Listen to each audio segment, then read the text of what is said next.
right, I'm sitting here with two of the stars of God's Pocket.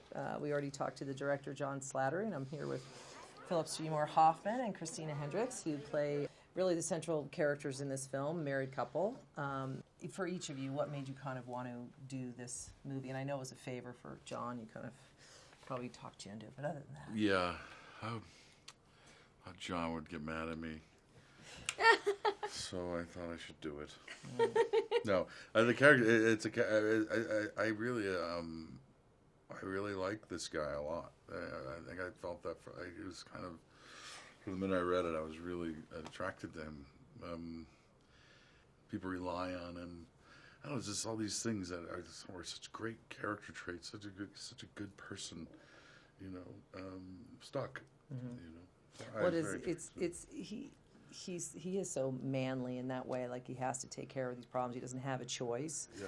But yet he's kind of not a loser, but everything seems to go wrong, and then eventually it all. Well, I don't want to talk about it too much, but I love that about it, that he actually finds his own redemption for himself.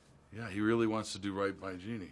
Mm-hmm. I mean, that's like the mantra for him. Mm-hmm. It's like in every other circle, he's kind of, I think, looked up to. You know, he's kind of brought along. Like at the end, John says, to him, you'll be here and you'll take care of it. You know, and I think that's how everyone sees him. But when it comes to Jeanne, I think he turns into another guy. Yeah. You know, because he wants to please her so badly. You know? And that's you. Yeah, I mean, I just thought, Jeanne was so interesting, because, here are these people and they've fallen in love and they're living together, and yet something has fallen away and they're not understanding one another, and just this woman who sort of wants a lot but doesn't know how to ask for it and how to communicate it, and sort of feels like she should be treated a certain way, but it's not happening, and I just found that a very interesting person, and interesting to see these people just sort of going by each other each day and not communicating and both not getting what they need. Yeah. Mm-hmm. How is it working with Phil and then with John? I mean, obviously you work with John in Mad Men. I'm sure you're probably maybe even sick of him a little bit, but maybe not. I don't know.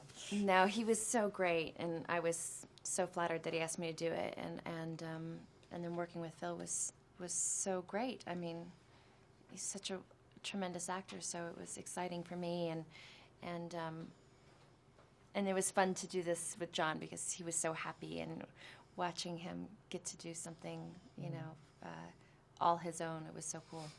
Yeah, well, the actors are great in this movie across the board. I mean, you guys were terrific, but I was like the characters in the bar, the two thugs, the guy that runs a construction site, your son that is obviously starts the movie in motion. Mm-hmm. All of them were so good. I completely agree. So strong. And apparently you knew a lot of them, or through casting, they're all like local New York hire. It's funny.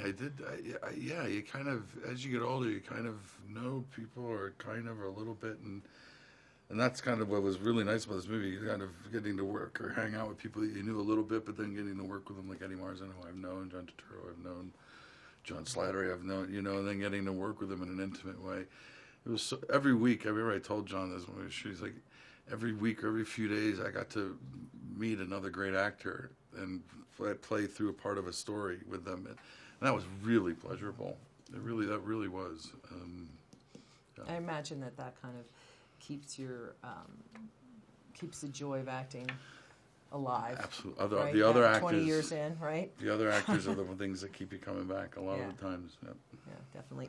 It's great to see you guys. Nice to see you. Nice to see you. It's fun. Thanks for coming in. Thanks for having us.